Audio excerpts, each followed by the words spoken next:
1 Reis, capítulo 17, eu vou ler a partir do versículo 8. É aquela história da viúva de Sarepta. A palavra de Deus nos diz: Então lhe veio a palavra do Senhor, dizendo: Dispõe-te e vai a Sarepta, que pertence a Sidom, e demora-te ali, onde ordenei a uma mulher viúva que te dê comida. Então ele se levantou e foi a Sarepta. Chegando à porta da cidade, estava ali uma mulher viúva apanhando lenha. Ele a chamou e lhe disse: Traze-me, peço-te, uma vasilha de água para eu beber. Indo ela a buscá-la, ele a chamou e lhe disse: Traze-me também um bocado de pão na tua mão. Porém ela respondeu: Tão certo como vive o Senhor teu Deus, nada tenho cozido. Há somente um punhado de farinha numa panela e um pouco de azeite numa botija. E vês aqui, apanhei 2 cavacos e vou preparar esse resto de comida para mim e para o meu filho. Comê-lo-emos e morreremos. Elias lhe disse: Não temas, vai e faze o que disseste. Mas primeiro faze dele para mim um bolo pequeno e traze-mo aqui fora. Depois farás para ti mesmo e para teu filho. Porque assim diz o Senhor, Deus de Israel: a farinha da tua panela não se acabará, e o azeite da tua botija não faltará, até ao dia em que o Senhor fizer chover sobre a terra. Foi ela e fez segundo a palavra de Elias. Assim comeram ele, ela e a sua casa muitos dias. Da panela a farinha não se acabou, e da botija o azeite não faltou, segundo a palavra do Senhor por intermédio de Elias. Depois disso, adoeceu o filho da mulher, da dona da casa, e a sua doença se agravou tanto que ele morreu. Então disse ela a Elias: Que fiz eu, ó homem de Deus? Vieste a mim para trazeres à memória a minha iniquidade e matares o meu filho? Ele lhe disse: Dá-me o teu filho. Tomou dos braços dela e o levou para cima ao quarto onde ele mesmo se hospedava e o deitou em sua cama.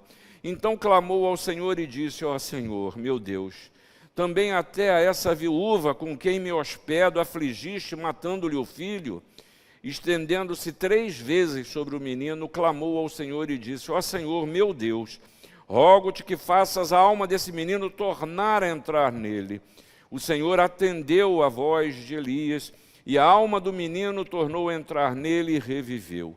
Elias tomou o menino e o trouxe do quarto à casa e o deu à sua mãe e lhe disse: Vê, teu filho vive. Então a mulher disse a Elias: Nisto conheço agora que tu és homem de Deus e que a palavra do Senhor na tua boca é verdade. Irmãos, esse é um dia difícil para pastor. É muito difícil a gente não centralizar, ou melhor, não é fácil falar no Dia das Mães se nós centralizarmos nossa atenção na realidade de vocês que nos ouvem.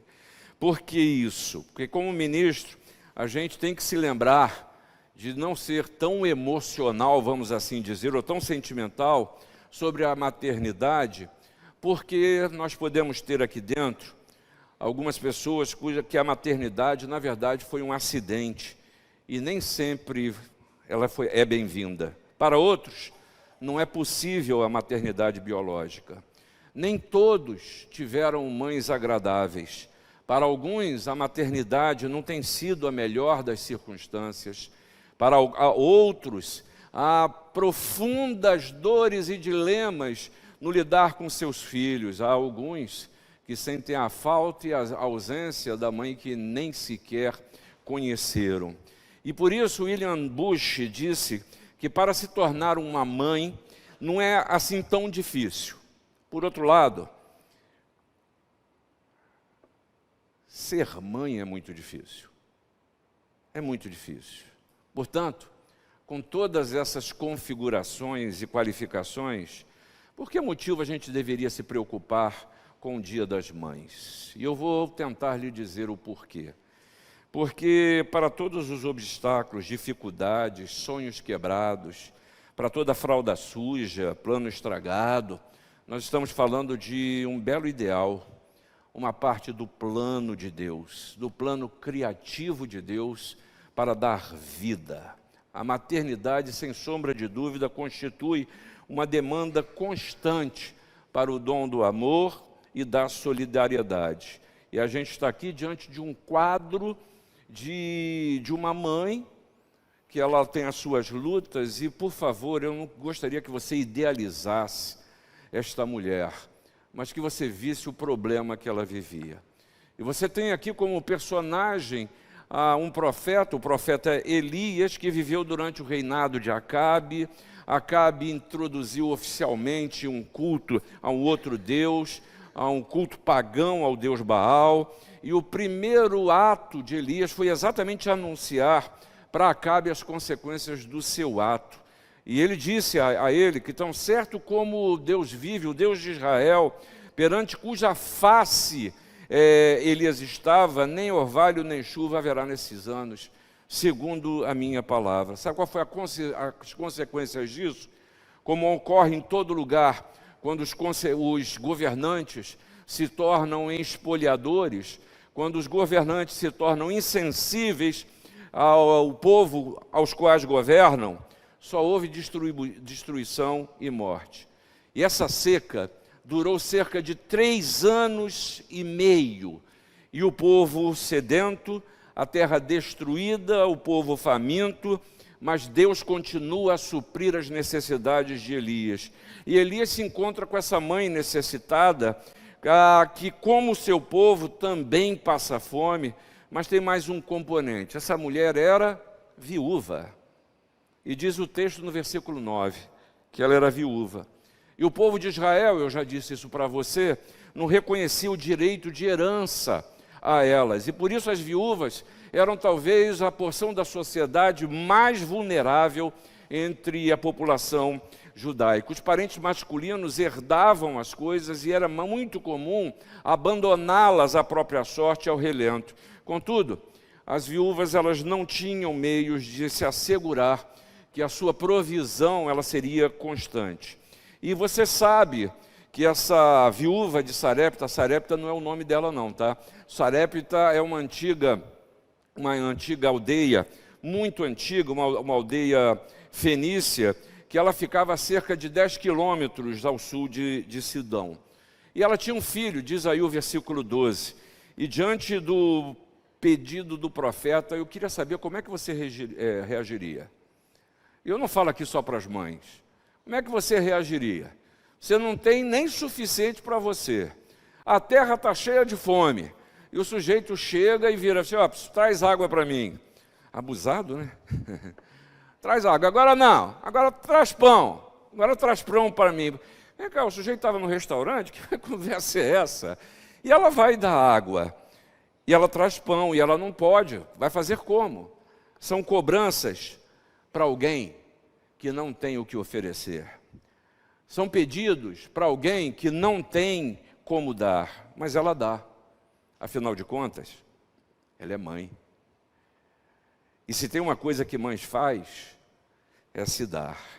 E como é que eu vou fazer qualquer coisa, talvez se essa mulher estivesse pensando, se o meu próprio filho e eu estamos a perecer. Mas eu quero dizer, e por favor, vamos fugir do estereótipo de idealizar a mãe, a viúva de Sarepta. Eu gostaria tanto que nessa manhã você olhasse para a sua história e você pudesse perceber a ação de Deus no meio da história. Porque, olha, eu quero dizer para você que idealizar as figuras bíblicas muitas vezes nos faz perder o real significado das mensagens que recebemos. Você acha que deve ter sido natural para Eva ver um conflito e um assassínio dentro da sua própria casa entre seus filhos? Você acha que a mulher de Moisés, como é que era o nome dela mesmo? Como é que era? Pessoal que vai à escola dominical, como é que era o nome? Pois é. Você acha que é natural uma mãe ter que abrir mão do seu próprio filho? Decide aí. Ou mata seu filho, ou você entrega para alguém. Acho que não tem nada bonito nisso. Você acha que a história linda de Ruth, que a gente fala dizendo, o teu Deus é o meu Deus. A mulher perdeu toda a sua família acabou. Você acha que é natural uma mãe sepultar seu filho? Você acha que Maria enfrentou toda aquela sorte de situação e vendo seu filho ser crucificado, ser escorraçado, ser morto? Você sabe, você imagina o coração dessa mulher? Eu queria que você colocasse seu nome aí também. Nas suas lutas, nas suas dificuldades. Porque esse texto, o que ele nos ensina sobre a ação de Deus, isso tem o objetivo de atingir as nossas vidas, as nossas questões, as nossas necessidades, as nossas certezas. E a mensagem é: a esperança não pode acabar. A esperança não pode acabar. Todo o quadro, e a minha tendência ao ler esse texto, é não esquecer dos males pelos quais Israel e essa mulher estavam vivendo, mas aqui nesse meio tem uma mensagem de Deus para a sua vida. E a primeira delas, descrevido o quadro todo de fome, não tenho mais, é comer agora e morrer depois. É uma palavra muito simples, é uma frase muito simples, 2 palavras. No versículo 13 diz: não temas. Não temas. E essa expressão é muito curiosa, porque ela aparece 63 vezes na Bíblia, e ela se aplica a todas as circunstâncias que as mulheres e os homens precisam enfrentar na sua trajetória. Ela se aplica a problema, a derrota, a vitória, a insegurança, a certezas, a desafios. E esse termo hebraico traz ele pelo menos como um dos significados o seguinte: o temor é um estado de suspensão medrosa. Você não sabe exatamente o que é, o que vai ser, mas você já sofre de antemão e você fica em suspensão. Lhe falta sustentação e lhe falta perspectiva. Por isso você teme. Mas é importante que você se lembre que na Bíblia o temor tem 2 significados. O primeiro deles é aquele que a gente lê em Provérbios, que o temor do Senhor é o quê? Princípio da sabedoria.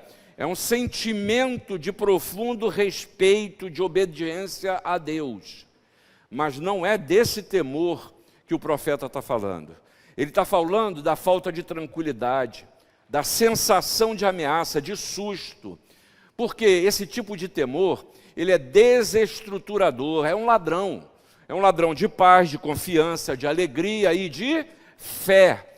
O temor, ele torna e pode nos tornar pessoas desconfiadas e medrosas. E aí eu queria convidar a você, que você aplicasse isso em suas relações. Porque o temor as pessoas traumatizam. E hoje é dia de celebração para muita gente. Mas também hoje é dia de lembrar de feridas, e muitas delas não tratadas.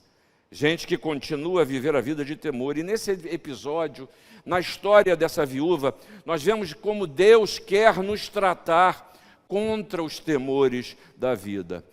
O que Jesus fez em diversas ocasiões foi a mesma história. Jesus, quando lida com aquele jovem rico e diz: meu filho, vende tuas coisas e me segue. Porque Jesus sabia que os grandes temores daquele jovem era a segurança do que ele tinha. Quando Jesus chega e fala para Pedro e pergunta: Pedro, tu me amas? É porque o Senhor sabe que a instabilidade de Pedro levaria a decisões equivocadas. Quando Jesus, no encontro e no julgamento daquela mulher adúltera, diz para ela: vai e não peques mais. O Senhor estava lidando com circunstâncias na vida dela que não eram para ser julgadas pelos homens, mas para serem tratadas pelo Pai. Aí chega no versículo 13, olhe como o mensageiro de Deus ordena o pensamento daquela viúva, para que ela viva uma vida de não temor, da segurança de que Deus está no controle. E a primeira expressão a gente passa muito rápido, está lá no versículo 13. Olha o que ele diz: faz o que você disse. Porque ela tinha dito: olha, eu vou fazer o pão, o que eu tenho está aqui. Os mantimentos que eu tenho, os elementos que eu tenho estão aqui. Eu vou fazer o pão e vamos morrer. E ele diz o seguinte: minha filha, faz o pão. Vai lá, faz o pão. Lida com o que você tem. Eu tenho 2 cavacos, vou prepará-lo e comeremos. Ele está dizendo, continua a lidar com o que você tem. Porque a vida é um eterno ir em frente, nós não podemos ficar imobilizados pelas circunstâncias. Se você tem luz para ir até a porta, vá até a porta. Se você tem algo a fazer, faça a sua parte. Se na família você precisa pedir perdão, peça. Vá no limite das suas possibilidades. Porque, como disse alguém certa vez, a humanidade se agita, mas Deus a conduz. Hoje é dia de ser e fazer. Hoje é dia de dizer que ama. Hoje é dia de dizer que ainda há tempo. Hoje é dia de você pensar na sua casa. Elias está falando para você hoje ainda. Faça o que você disse.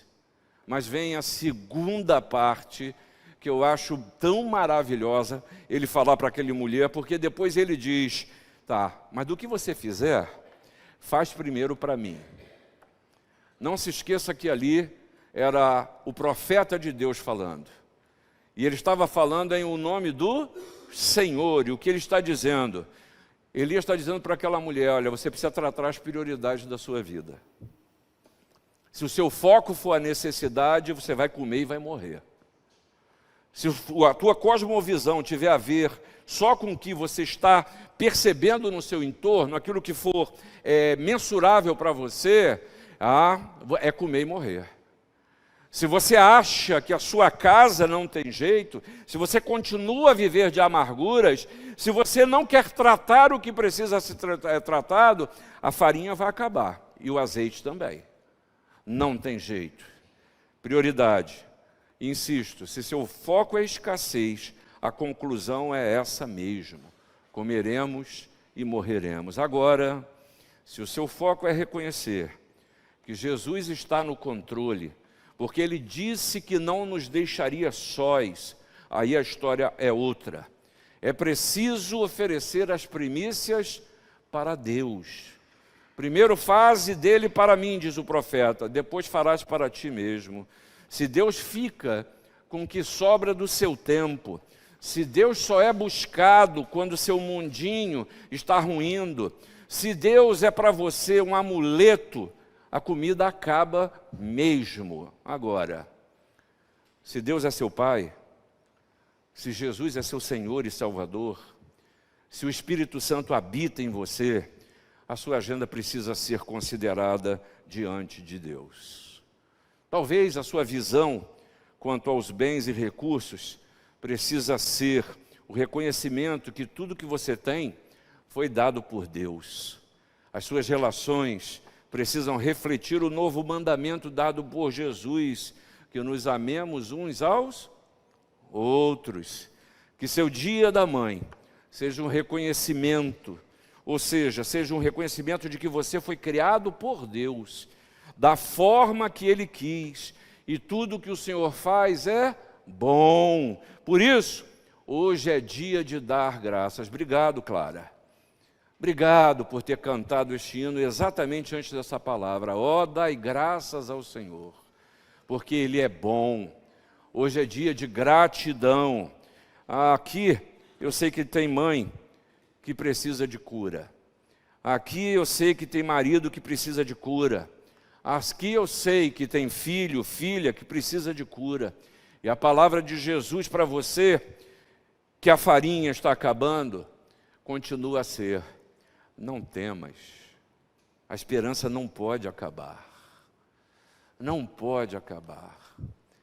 Jesus se deu por nós, para nos oferecer, não é um arremedo de vida, mas uma vida para ser bem vivida, para ser completa, para ser plena.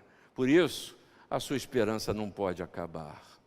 Mas essa mulher e Elias continuam a nos ensinar, e eles dizem para a gente uma segunda coisa: da panela a farinha não se acabou, e o azeite da tua botija não faltará, diz o versículo de 16. O que a gente precisa aprender aqui é um infalível suprimento de Deus. Preste atenção, para entender a correta leitura. Sabe por quê? Porque eu já vi gente falar sobre esse texto como se fosse um mantra, como se fosse um exercício para uma certeza de prosperidade, ou quem sabe, como um amuleto para conseguir enfrentar esta sofrível realidade que é a sua vida. Mas não é nada disso, não é nada disso. Veja o que o texto nos mostra, está com a Bíblia aberta? Do versículo 9 ao versículo 11, está nos mostrando a privação, a hora da terrível necessidade. Está mostrando a minha e a sua humanidade, que a gente precisa, porque as coisas faltam na nossa existência. Mas aí você vai para o versículo 12 a 14, que vem a promessa no desafio de viver uma fé que seja obediente.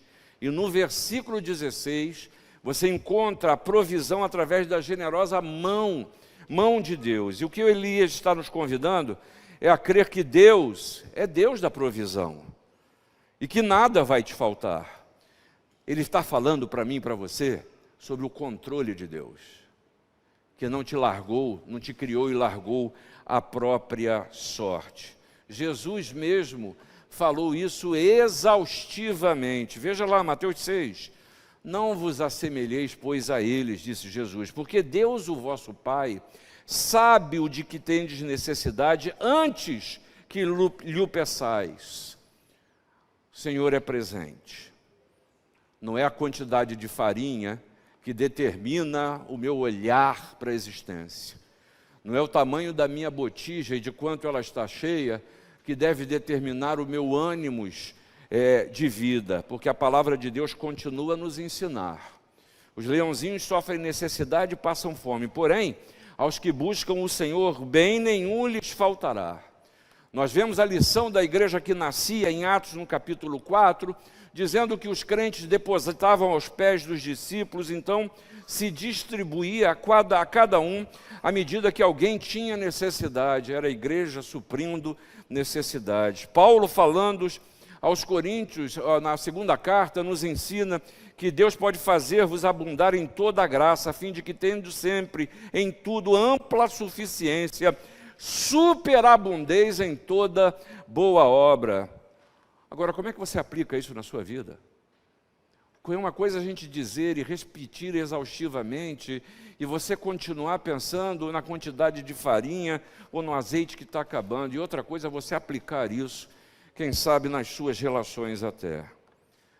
Porque o que Elias testemunha e esta mulher, uma coisa é verdade, a farinha não acabou da panela, continuou a haver alimento, mesmo porque as nossas relações não podem terminar. Veja-os como um alimento para a existência. Hoje é dia de restauração, hein? Hoje é dia de limpar o quadro, a página, e não só para as mães que aqui estão, para as que partiram. Eu costumo dizer, às vezes, que há pessoas que vivem a vida vivendo como fantasma. Lembra a história do fantasma, que ele saía arrastando corrente? Tem gente que vive assim, como fosse um fantasma, porque deixa perder a sua essência pelas suas frustrações, amarguras, mágoas, com razão, hein? Eu não estou tirando a razão, não, hein? Com razão, mas que só faz você levar peso não tratado, que só lhe faz sofrer. Alguém disse certa vez que a amargura é um veneno que você toma para matar o outro. Só que quem termina morrendo é o envenenado. É preciso tratar, porque tenha certeza de que uma vida tratada, a panela não fica vazia, não. Mas ele continua a dizer que o azeite da botija, ele não é que não acabou, ele não vai acabar. E isso nos ajuda a reordenar a forma de encarar a vida. Porque, desculpa uma palavra, a pior maluquice é crente sem fé, é cristão sem esperança, é seguidor de Jesus que se perde no caminho. Isso é um contrassenso. Isso é um contrassenso. Ah, irmãos, a esperança não pode acabar. Não pode acabar. É preciso que eu entenda que o Deus do suprimento Ele está sobre a minha vida. Lembra? O anjo do Senhor se acampa ao redor dos que o temem e os livra. E os livra. Não temas. Mais do que isso. Viva a provisão de Deus. Mas ainda esta mulher nos ensina que a palavra do Senhor, ela diz, na boca de Elias, essa palavra era verdade. Diante de um quadro que o filho adoece e morre. Elias leva o menino para o quarto, a alma do menino tornou e ele reviveu, você leu. E essa história nos mostra o que Deus faz por nós, traz vida em meio à morte. Essa história precisa nos fazer lembrar o que Jesus faz por nós, ou seja, faz nova todas as coisas. Jesus dá uma nova vida, por isso que a gente fala em novo nascimento. E aí, não foca na morte não, irmãozinho. Não foca na ressurreição como um espetáculo. Ah, nós celebramos a Páscoa e Jesus ressuscitou no domingo. Beleza, nosso super-herói venceu. The End, acabou o filme. Não é nada disso. Não é nada disso. Foque no fato de que Jesus lhe dá uma nova vida. É começar de novo. É fazer outra vez. Veja, essa mesma experiência, em Lucas 7, o lugar, a cidade é diferente. É a cidade de Naim. O filho morto de uma viúva. E Jesus se compadece dela. E trouxe o jovem à vida. É a mesma história da viúva de Sarepta. Quando você vai a Mateus 15, o lugar é perto de Sarepta, também é em Sidom. A mulher cananeia pede a Jesus que liberte a sua filha. E Jesus diz à mulher, quão grande é a tua fé, faças como tu queres. Sua filha desde então, ou desde aquele momento, ficou sã. É a mesma história da viúva de Sarepta. Sabe o que é? É porque Deus é o mesmo ontem, hoje e o será para sempre. Isso é palavra para quem está perdendo a esperança. Isso é palavra para quem está no limite. Isso é palavra para mudar a forma de enxergar a vida. Porque você o sabe muito bem que a palavra de Deus não volta vazia. O que Jesus disse se cumpriu, se cumpre e se cumprirá. E nesse sentido, Isaías nos ensina, e você precisa se apropriar da certeza da bênção que Deus nos deixou. Assim será a palavra que sair da minha boca. Não voltará para mim vazia, mas fará o que me apraz e prosperará naquilo que a designei. Eu queria parar aqui agora. Eu acho que eu devo parar aqui. E te animar, estar com você, te desafiar, para que você ore por sua vida. Para que você ore por sua casa. Para que você ore, mesmo que você hoje seja um órfão, viúva, o morto, a doente, ou simplesmente agora tem a capacidade de reconhecer que não pode, que não consegue e que precisa. Abaixa a sua cabeça. Coloque a sua vida diante de Deus. Hoje é dia de dar graças, mas é dia de viver a experiência do novo.